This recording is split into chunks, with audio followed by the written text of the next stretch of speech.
अस्सलाम वालेकुम class, welcome back. अब हम फर्दर बात करते हैं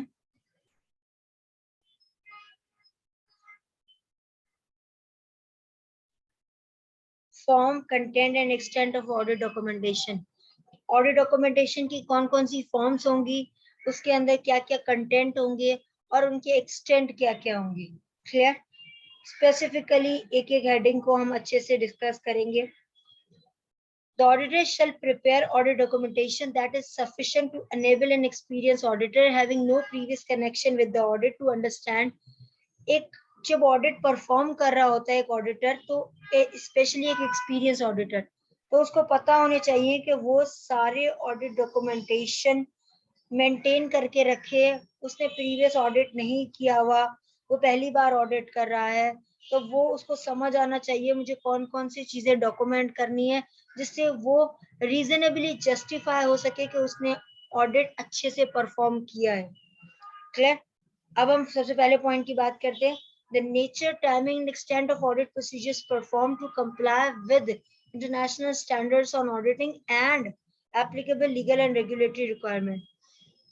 उसने ऑडिट परफॉर्म करते वक्त जो जो ऑडिट प्रोसीजर्स परफॉर्म किए हैं उसकी नेचर क्या है, प्रोसीजर्स, ऑडिट प्रोसीजर्स की नेचर क्या है, क्या उसने खुद से किया था या उसके किसी असिस्टेंट ने किया था, मतलब ट्रेनी ने किया था।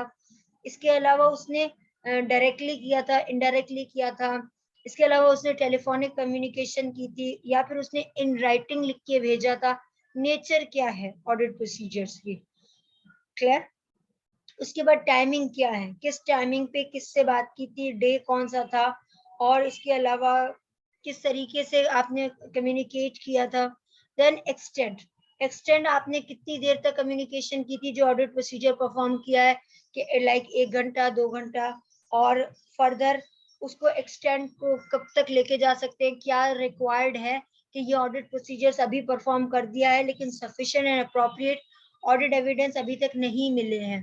तो इसका मतलब ये है कि आप उसको अभी दोबारा एक बार देखोगे तब फाइनल वर्डिक्ट देने से पहले। तो nature, timing and extent of audit procedures जो जो ऑडिटर परफॉर्म कर रहा है वो क्लियरली मेंशन्ड हो ऑडिट डॉक्यूमेंटेशन में। Second point, the results of audit procedures perform and the audit evidence obtained. जब वो ऑडिट प्रोसीजर परफॉर्म कर रहा था तो उसके कौन कौन से रिजल्ट्स आए थे। क्लियर? कम्युनिकेशन पे जब वो किसी से पूछताछ कर रहा था या उसके बुक्स ऑफ अकाउंट्स को देख रहा था या वो देख रहा था कि मुझे ये चीज book to floor, floor to book inventory check कर रहा था, तो उसने क्या क्या आइडेंटिफाई किया, कौन कौन से इश्यूज आइडेंटिफाई किए, तो वो सारे रिजल्ट्स में लिखता है। उसके बाद उस अगर कोई चीज नहीं हुई है तो उसके ऑडिट एविडेंस भी मौजूद होंगे कि ये चीज कॉन्ट्राडिक्ट कर रही है, ये चीज आपकी कॉन्फ्लिक्ट क्रिएट कर रही है, किसी ने कहा तो कुछ और था, डॉक्यूमेंट्स कुछ और बता रहे हैं, तो रियलिटी क्या है। तो ये सारी चीजें आप while performing the audit procedures आपको पता चलते हैं। Point C, significant matter arising during the audit, the conclusions reached thereon, and the significant professional judgment made in reaching those conclusions। इसके अलावा while performing the audit कुछ important significant matters आते हैं, आपको फेस करने पड़ते हैं, आपको आइडेंटिफाई होते हैं, फिर उन सिग्निफिकेंट मैटर्स को आपने पहले आइडेंटिफाई किया, फिर इसको रिजॉल्व किया, रिजॉल्व करने के बाद जो जो आपने कंक्लूड किया while using your professional judgment, ये हमने प्रीवियसली बात की है। Professional scepticism and professional judgement एक ऑडिटर यूज करता है on technical matters, on significant matters. Clear? उसके बाद उन सारे कंक्लूजन्स को प्रॉपर्ली डॉक्यूमेंट करना कि हमने इस इशू को एड्रेस कैसे किया, आइडेंटिफाई कैसे किया, फिर रिजॉल्व कैसे किया, फिर उसको डॉक्यूमेंट कैसे किया। Get it? अब हम जो यहाँ पे पॉइंट ए था, the nature, timing, extent of audit procedures perform to comply with international standards on auditing and applicable legal and regulatory requirement. ये जो पॉइंट 1 था, पॉइंट ए था, इसको हम दोबारा डिटेल में देखते हैं फर्दर पैराग्राफ में। In documenting the nature, timing and extent of audit procedure performed, the auditor shall record। Nature, timing and extent of audit procedure के लिए auditor क्या क्या record करता है, मतलब ये कि standard उसको बोल रहा है कि आपको ये सारी चीजें record करनी है। The identifying characteristics of the specific items or matters tested, जो specific एक एक item आप check कर रहे हो, एक एक books check कर रहे हो, एक एक आप उसके वाउचर्स चेक कर रहे हो, तो उसमें क्या क्या आप आइडेंटिफाई कर रहे हो, वो सारे आप बुक्स ऑफ अकाउंट्स में मेंटेन करोगे, ऑडिट डॉक्यूमेंटेशन में मेंटेन करोगे। Who performed the audit work and the date such work was completed.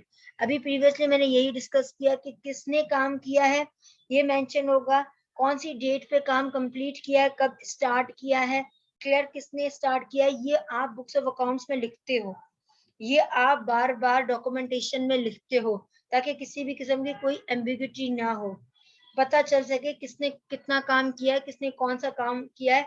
Audit documentation accountability बता रहा होता है। Third point, who reviewed the audit work performed and the date and extent of such review. और आपके काम करने के बाद आपके काम को रिव्यू किसने किया है और इसके अलावा किस डेट पे किया है और कब तक रिव्यू किया है। मींस कुछ टेक्निकल इश्यूज में रिव्यू प्रोलॉन्ग हो जाते हैं, तो वो प्रोलॉन्ग रिव्यू कैसे हुए हैं, या फिर दोबारा उसको डिस्कशन की जरूरत है, किसी कंसल्टेशन की जरूरत है, तो ये सारी चीजें डॉक्यूमेंटेड होना मैंडेटरी है। The auditor shall document, ये हम पॉइंट सी डिस्कस कर रहे हैं।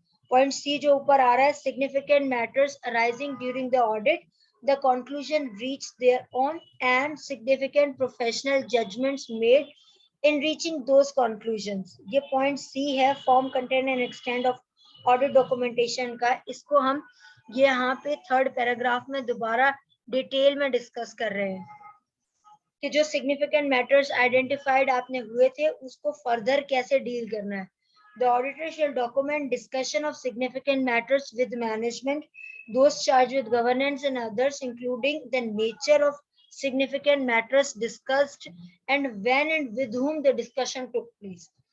जो सिग्निफिकेंट मैटर्स थे वो आपने प्रॉपरली मैनेजमेंट के साथ डिस्कस किए हैं, वो आप डॉक्यूमेंट करोगे। दोस्त चार्ज विद गवर्नेंस के साथ डिस्कस किए हैं, वो भी आप डॉक्यूमेंट करोगे। और इसके अलावा सिग्निफिकेंट मैटर्स की नेचर क्या थी और किसके साथ आपने डिस्कस किए थे, स्पेसिफिकली मैनेजमेंट का भी कौन सा पर्सन था, आप उसका नाम मेंशन करोगे, किसने डिस्कशन की थी, मैटर क्या था, ये सारी ईच एंड एवरीथिंग आप डॉक्यूमेंट करते हो, ताकि कल को किसी भी किस्म की कोई एम्बिग्यूटी नहीं होनी चाहिए। जब ये काम रिव्यू हो रहा हो तो क्लियर कट हो, ऐसा नहीं हो कि उसमें पता चले आपने नाम ही नहीं लिखा कि आपने किससे इंक्वायरी की थी, आपने नाम ही नहीं लिखा कि किसने इंक्वायरी की थी। तो ये कल को रिव्यू में ये सारी चीजें आइडेंटिफाई होती हैं और उसके बाद फिर इनको रिजॉल्व करना, मतलब वो एक नए सिरे से पूरा काम शुरू करना है। Clear, the each and everything must be documented at the particular time period. Then we will discuss factors affecting form, content and extent of audit documentation. कौन से फैक्टर्स हैं जो आपकी form, content and extent of audit documentation को effect करते हैं। खैर कौन से ऐसे फैक्टर्स हैं, जब हम फैक्टर्स पढ़ेंगे ईच एंड एवरी स्टेप पे तो हमें पता चलता जाएगा कि किस तरीके से form, content and extent of audit documentation very करती हैं। तो सबसे पहले बात करते हैं the size and complexity of the entity. Entity जितनी बड़ी होगी उतने ज्यादा ऑडिट डॉक्यूमेंटेशन होंगे, क्योंकि इतने ज्यादा ईच एंड एवरी स्टेप आप परफॉर्म कर रहे होगे। बहुत बड़ी एंटिटी है तो बहुत ज्यादा डॉक्यूमेंटेशन होंगे, छोटी एंटिटी है छोटे डॉक्यूमेंटेशन होंगे। तो साइज ऑफ एंटिटी पे आपके ऑडिट डॉक्यूमेंटेशन के एक्सटेंड डिपेंड कर रहा होता है, उसके कंटेंट डिपेंड। अगर कॉम्प्लेक्सिटी का मतलब क्या है, बहुत सारी ब्रांचेस हैं, बहुत सारे प्रोडक्ट लाइन है, तो एक एक प्रोडक्ट लाइन को चेक करना, डिफरेंट डिफरेंट प्रोडक्ट्स को चेक करना, और उसके बाद उसकी स्पेसिफिकली उनकी ब्रांचेस पे अलग अलग चेक करना। तो अलग अलग ब्रांच के अलग अलग फोल्डर्स बन रहे होंगे, फिर उन सब फोल्डर्स को आप एक बड़े फोल्डर के अंदर कंपाइल करेंगे कि इस एंटिटी के हमने ये सारी चीजें ऑडिट की है। तो साइज एंड कॉम्प्लेक्सिटी इफेक्ट करती है form, content and extent of audit documentation भी। सेकेंड बात करते हैं nature of audit procedures to be perform. किस नेचर का ऑडिट परफॉर्म किया है। इंक्वायरी अगर फेस टू फेस की है तो आप ये कहते हो कि इस बंदे ने इस बंदे के साथ इंक्वायरी की थी और ये मैटर्स थे और फाइनली इस मैटर पे डिस्कशन हुआ है। ये अगर 1 to 1 बात हो रही है तो उसके बहुत कम डॉक्यूमेंट्स होंगे, उनके बहुत कंटेंट्स भी कम होंगे कि आपने 8-10 सवाल पूछ लिए, आपको सेटिस्फाइड हो गए। Clear.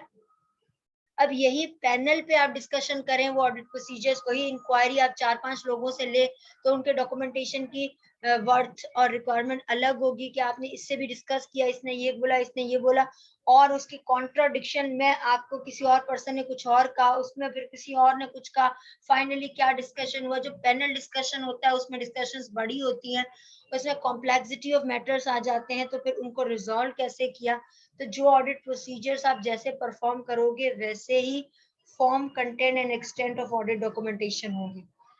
Clear? The identified risk of material misstatement, जितना ज्यादा रिस्क की चीजें होंगी आप उतनी ज्यादा छानबीन करोगे, उतने ज्यादा आप सवाल पूछोगे। जितना रिस्क कम होगा तो आप 2-4 सवाल से आपको पता चल जाएगा कि इस मैटर में कोई भी इशू नहीं है। Clear? The significance of audit evidence obtained, इसका मतलब क्या, जो ऑडिट एविडेंस ऑब्टेन हुआ वो सिग्निफिकेंट है या नहीं है। एक बंदा आपके पास इंटरव्यू देने आया, वो बोला मेरा 5 साल का एक्सपीरियंस है, लेकिन उसके डॉक्यूमेंट सिर्फ 3 साल का एक्सपीरियंस बता रहे हैं, बाकी 2 साल वो सिर्फ वर्ड ऑफ माउथ बता रहे हैं कि मेरा 2 साल का और भी एक्सपीरियंस है। बट आप उस 2 साल के एक्सपीरियंस पे ट्रस्ट नहीं कर सकते क्योंकि उसके पीछे कोई भी एविडेंस नहीं है। वो अगर एविडेंस प्रोवाइड भी नहीं कर सकता और आप उसकी बातों से ये फील होता है कि वो सिर्फ कह रहा है बजाय उसके पास कोई डॉक्यूमेंट नहीं है। क्लियर? तो जब तक आपके पास डॉक्यूमेंट नहीं होते तब तक आप सेटिस्फाइड नहीं होते। तो आपको जो जो ऑडिट एविडेंस मिलते जाते हैं उसके भी देख के आप पता कर सकते हैं कि इसकी एक्सटेंड क्या होगी, ऑडिट डॉक्यूमेंटेशन की कंटेंट क्या होंगे, फॉर्म्स क्या होंगे। क्लियर? आप किसी भी जॉब के लिए अप्लाई करते हैं तो आप अपनी मैट्रिक, इंटर, बैचलर्स और मास्टर्स ये सारी चीजें सबमिट करवाते हैं। आप ये नहीं कहते कि मैंने 5th स्टैंडर्ड में ये सर्टिफिकेट लिया था, मैंने ये 3rd स्टैंडर्ड में ये सर्टिफिकेट लिया था, या फिर मैंने 8th स्टैंडर्ड में ये कोर्सेज किए थे। वो सारी डॉक्यूमेंट्स आप लगा सकते हो बट वो सारे डॉक्यूमेंट्स इररिलेवेंट है। Get it? तो इसी तरह फिर आप बोलोगे मैंने तो बहुत सारे डॉक्यूमेंट जमा करवाए थे फिर भी मेरी जॉब में सिलेक्शन नहीं हुआ। तो बेटा जॉब में सिलेक्शन रेलेवेंट डॉक्यूमेंट से होती है। वो आप मास्टर्स की डिग्री, अगर उनकी रिक्वायरमेंट मास्टर्स है और मास्टर्स की डिग्री नहीं लगाओगे, बाकी दुनिया जहान के डॉक्यूमेंट्स लगा दोगे, तो फिर आपके क्राइटेरिया पूरा नहीं हुआ। तो इसी तरीके से जो ऑडिट एविडेंस आपको इम्पोर्टेंटली चाहिए, अगर वो मिल जाते हैं तो वो अगर 2-4 भी मिल गए तो काम हो जाएगा। अगर बाकी उस लेवल के नहीं मिले और पीछे 15-20 डॉक्यूमेंट्स हुए गए तो 15-20 डॉक्यूमेंट्स आपके सारे इररिलेवेंट है। Clear? The nature and extent of exceptions identified, कुछ ऐसे एक्सेप्शनल सिचुएशंस होती हैं जो entity to entity, industry to industry vary करती रहती हैं, तो ऑर्गेनाइजेशन टू ऑर्गेनाइजेशन वेरी करती रहती है। तो जैसी ऑर्गेनाइजेशन उनके वैसे इश्यूज और उसके बाद उनकी वैसे ही nature and extent of audit documentation. Multinational company है, उनमें बहुत सारे रूल्स एंड रेगुलेशंस होते हैं, तो उनके बहुत सारे डॉक्यूमेंट्स होते हैं, बहुत सारे क्वालिटी कंट्रोल मेजर्स होते हैं। छोटी ऑर्गेनाइजेशन होती है, वहां पे एक ही बंदा 4-5 काम कर रहा होता है, तो वो डॉक्यूमेंटेशन फिर क्या मेंटेन करेगा, वही एक ही बंदा सारे काम कर रहा होता है। Clear? The need to document a conclusion or the basis of conclusion not readily determinable from the documentation of work performed or added evidence obtained. और इसके अलावा आप ये देखते हो कि अभी तक ये मैटर रिजॉल्व नहीं हुआ उस लेवल का जिस लेवल का होना चाहिए, तो फर्दर डॉक्यूमेंट्स रिक्वायर्ड है। तो वो कौन कौन से फर्दर डॉक्यूमेंट्स रिक्वायर्ड हैं आप ये देख रहे होते हो। और इसके अलावा वो डॉक्यूमेंट्स जब आपको मिलेंगे, जब आप उनको अच्छे से पढ़ोगे, उसके बाद ही आप ये सेटिस्फाई होगे कि हाँ ये audit evidence sufficient and appropriate है। अब मैं किसी कंक्लूजन तक पहुंच सकता हूँ कि आया इस एंटिटी के अंदर इतना रिस्क नहीं है, या ये चीजें रिस्की नहीं है, या यहाँ पे किसी किस्म का कोई फ्रॉड एंड एरर नहीं है। ठीक है? कुछ ऐसे मैटर्स होते हैं जिनके डॉक्यूमेंट्स अभी आपको नहीं मिले, तो आप ये भी डॉक्यूमेंट करते हो कि इसके अंदर फला फला डॉक्यूमेंट्स कम है जो रिक्वायर्ड है, जो आपको फर्दर चाहिए। okay? The audit methodology and tools use, जो आप जिस तरीके से जो प्रोसीजर्स, जो पॉलिसीज आप फॉलो कर रहे हो, उसके अकॉर्डिंगली भी आपकी form, content and extent of audit documentation determine होती है। डन? अब हम फर्दर बात करते हैं departure from relevant requirement. If in exceptional circumstances the auditor judges it necessary to depart from a relevant requirement in an international standards on auditing, the auditor shall document how the alternative audit procedures performed achieve the aim of that requirement and the reason for the departure. सबसे पहले कि आपको कोई ऐसा exceptional circumstances मिले जो कि previously किसी भी पुरानी ऑर्गेनाइजेशन में नहीं थे, इस ऑर्गेनाइजेशन में थे, और उसके हिसाब से स्टैंडर्ड भी अगर उसके बारे में कुछ नहीं कहता, क्योंकि जुरिसडिक्शन टू जुरिसडिक्शन चीजें वेरी करती हैं। आप इंटरनेशनल स्टैंडर्ड बनाते हो तो वो इंटरनेशनल लेवल की सारी चीजें फर्दर जुरिसडिक्शन में नहीं होती। लाइक कुछ चीजें आपकी यूएसए में होंगी, यूके में होंगी, लेकिन वो पाकिस्तान में नहीं होंगी।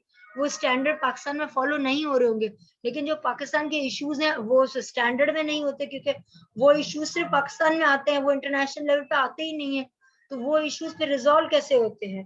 तो कुछ ऐसी एक्सेप्शन सर्कमस्टांसेस कभी आ जाएं तो आप डॉक्यूमेंट करोगे कि वो एक्सेप्शन सर्कमस्टांसेस कौन से थे, और उन मैटर्स को आपने क्या क्या ऑडिट प्रोसीजर परफॉर्म करके रिजॉल्व किया, कैसे रिजॉल्व किया, क्लियर। और अगर स्टैंडर्ड साइलेंट था तो आपने कौन से प्रोसीजर्स परफॉर्म किए, कैसे किए, किसके साथ आपने कम्युनिकेट किया, वो सारे आप मेंटेन करोगे, डॉक्यूमेंट करोगे, clear.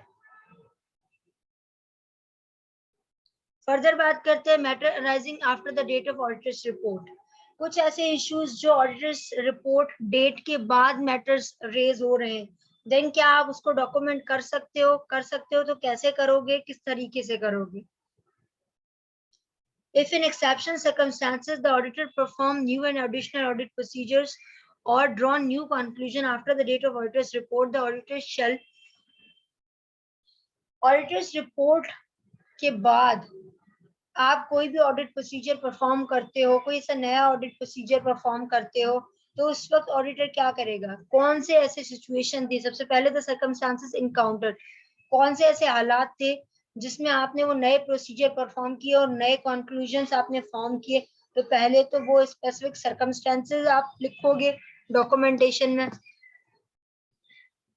Then the new and additional audit procedures performed, audit evidence obtained, and the conclusions reached and their effect of audit report. उसके बाद आप ये देखोगे आपने कौन कौन से नए ऑडिट प्रोसीजर परफॉर्म किए, कौन कौन से ऑडिट एविडेंस ऑब्टेन किया, और उसने आपने फाइनली क्या क्या कंक्लूजन्स आपने ड्रॉ किए, और उनका ओवरऑल इम्पैक्ट देखोगे ऑडिटर्स रिपोर्ट पे। क्योंकि रिपोर्ट एक बार डेट आ गई, उस पर आप सारे काम कर लिए, रिपोर्ट के बाद भी पता चल रही होती है। क्योंकि आप अगर किसी एम्प्लॉय को हायर करते हो, तो जब उसने इंटरव्यू दिया था तब इतने इश्यूज आपको एड्रेस नहीं हुए, कुछ बिहेवियरल इश्यूज थे, कुछ डॉक्यूमेंटेड इश्यूज थे, वो आपने पहले एड्रेस नहीं किए, लेकिन उसको हायर करने के बाद आपने इश्यूज को एड्रेस किया है। तो दैट्स मीन अब उसका कुछ तो करना है, तो आप सबसे पहले ये देखोगे कि आपने वो इश्यू एड्रेस कैसे किए, क्लियर, और इसको रिजॉल्व कैसे किए। उसके बाद उस पर्सन को आपने अपनी जॉब में रखा या नहीं रखा, या फिर आपने उससे इंक्वायरी की, वो आप प्रॉपरली ऑर्गेनाइजेशन के अंदर डॉक्यूमेंट करते हो, क्लियर। और उसका ओवरऑल इम्पैक्ट ऑर्गेनाइजेशन पे क्या पड़ेगा, और उसको जो आपने ऑफर लेटर दिया था उस पे क्या इम्पैक्ट पड़ेगा। फॉर एग्जांपल उसकी मास्टर्स की डिग्री फेक थी, तो अब उसको इतनी सैलरी डिजर्व नहीं करता जो कि एक मास्टर स्टूडेंट करता है, तो क्या आप उसकी सैलरी को रिवाइज करोगे? ऐसे ही कोई ऐसा आपको इश्यू आइडेंटिफाई होता है जो डेट ऑफ ऑडिटर्स रिपोर्ट के बाद है, तो आप ये देखोगे कि उस इश्यू का इफेक्ट ऑडिटर्स रिपोर्ट पे क्या आता है। क्योंकि ऐसा सिग्निफिकेंट इशू है तो फिर आप उसका रेफरेंस रिपोर्ट में जरूर डालोगे। When and by whom the resulting changes to audit documentation were made and reviewed, कौन और किसने वो ऑडिट प्रोसीजर्स परफॉर्म किए, और वो सारी आप ऑडिट डॉक्यूमेंटेशन करते हो, और इसके अलावा वो ऑडिट डॉक्यूमेंटेशन बाद में रिव्यू किसने किए, क्लियर। सारी चीजें ऑडिटर्स रिपोर्ट के बाद भी जो भी सारे मैटर्स होते हैं आप उनको भी प्रॉपरली डॉक्यूमेंट करते हैं। Get it?